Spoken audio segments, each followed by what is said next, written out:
Hello बच्चों, कैसे हैं आप लोग। आज का जो क्वेश्चन है वो ये था। मैं पहले बता दूं, एक पार्टिकल ओमेगा से घूम रहा है, उसके सेंटर के कोऑर्डिनेट्स x0 y0 है और उसका पोजीशन वेक्टर r है। तो मैंने आपसे इस r का 100th डेरिवेटिव पूछा।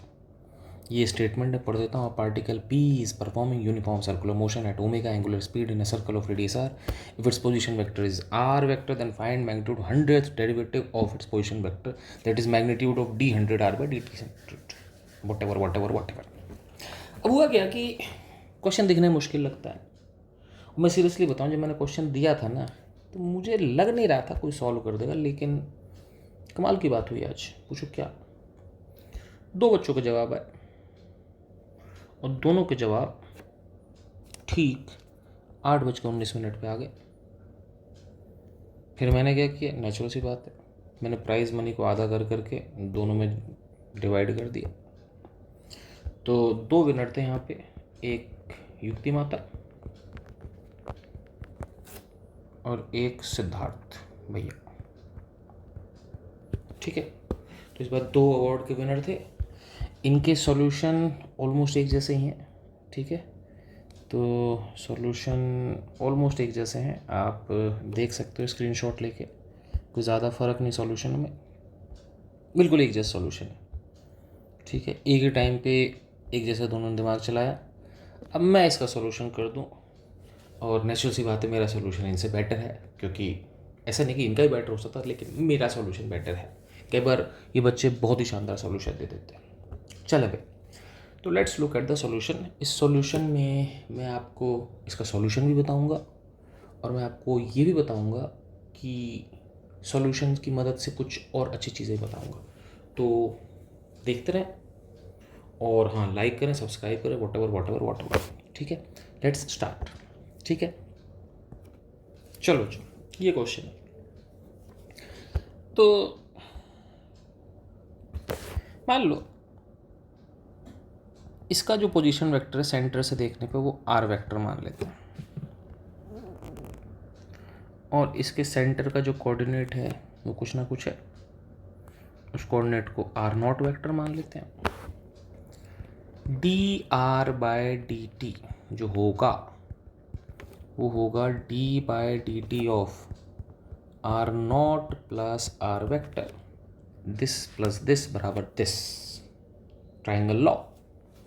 ये r0 कहीं नहीं जा रहा, ये फिक्स है उसका सेंटर, इसका डिफरेंशिएशन 0। तो ये simply dr vector by dt आ गया, rate of change of position vector of this particle with respect to centre. अब यहाँ पे काम की बात सुनना, बहुत काम की बात सुनना। कोई वेक्टर है, मान लो a,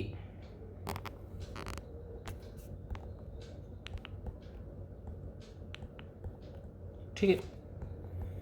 मान लो वो घूमता है, बस केवल घूमता है और मैग्नीट्यूड नहीं बदलता। मान लो एक छोटा सा एंगल डी थीटा घूम गया, तो उसका जो चेंज होगा यहाँ से यहाँ आ गया ना, तो चेंज तो यही है। ये चेंज होगा ए डी थीटा, जैसे आर डी थीटा होता है, नहीं, arc length is equal to r d theta. और इसका जो रेट ऑफ चेंज होगा, इसको डी ए बोल देते हैं, छोटा change, rate of change of A with respect to time. ये नेचुरल वेक्टर की बात कर रहा हूँ मैं।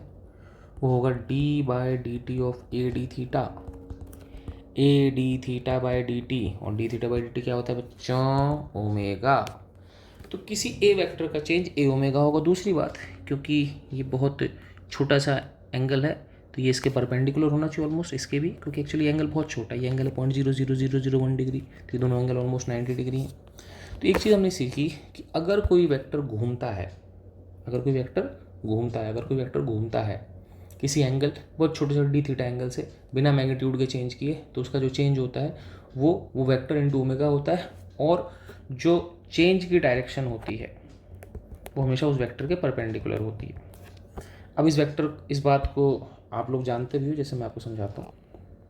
सपोज ये कोई बॉडी है, ये इसका पोजीशन वेक्टर, और ये घूम रहा है, तो आपको ही पता है कि D r by d t क्या होती है, वेलोसिटी होती है। और वेलोसिटी जो होती है वो होती है आर ओमेगा, नहीं होती, होती है आर ओमेगा। तो आर का डिफ्रेंशिएशन आर ओमेगा है। जैसे ए का डिफ्रेंशिएशन ए ओमेगा, वैसे आर का डिफ्रेंशिएशन आर ओमेगा। और ये जो वेलोसिटी आर के परपेंडिकुलर है, नहीं सही है। अब दूसरी बात, जब आर घूमता है तो वी भी घूमता है, नहीं, और जितना आर घूमता है उतना ही वी घूमता है। तुमको अगर सर समझ नहीं आया, मैं बोलूँगा देखो बच्चों, ये आर सपोज यहाँ से यहाँ थीटा एंगल घूम गया, नहीं, एक सेकंड में फिर बनाता हूँ डायग्राम, दोबारा डायग्राम बनाया जाए। मान लो पोजीशन वेक्टर थीटा एंगल घूम गया, ठीक है, तो वेलोसिटी भी इधर की जगह इधर हो गई, ठीक है।